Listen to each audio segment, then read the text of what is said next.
नमस्कार आपनको स्वागत करुछि THS Odisha news रो सकाळ खबर रो हेडलाइंस को आसंतु नजर पकाइबा हेडलाइंस उपरे। राज्य रे कोरोना संक्रमण क्रमशः ह्रास पाइबारे लागिछि। राज्य रे 1629 नुआ पॉजिटिव केस पुणी खोर्धा रे सर्वाधिक संक्रमित बोली सूचना मिलिछि।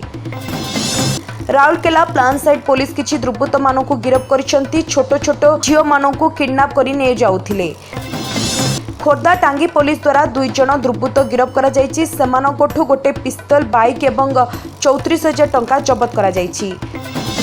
मयूरभंज रायरंगपुर पुलिस द्वारा एक नाबालक पिलाकु तार घर लोकंको हस्तांतर करा जायछि। कोरापुट पुलिस द्वारा 1053 केजी रो गंजेई जबत करा जायछि। ता सह 1,80,000 टंका एवं पिकअप भ्यान मध्ये जबत करा जायछि। बौद्ध बाईसुनी पुलिस द्वारा 16 केजी गंजेई कार एवं मोटरसाइकल जबत करा जायछि। ता सह जनक मध्ये गिरफ करा जायछि। बरगढ़ झराबंद पुलिस द्वारा एक 16 वर्षीय नाबालिका को उद्धार करी घर लोकों को हस्तांतर करा जायछि। भुवनेश्वर सुगृहिणी और स्नेहमयी एसएचजी 15 रु 20 सदस्य मिशन शक्ति सहयोग रे पारंपरिक खाद्य प्रस्तुति सह यार व्यवसाय करी स्वावलंबी होई परिचंती।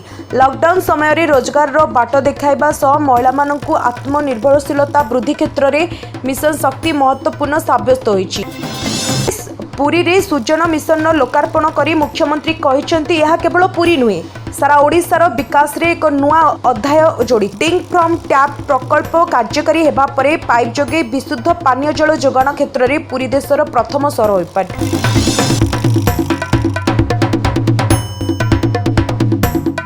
Bureau report THS Odisha news.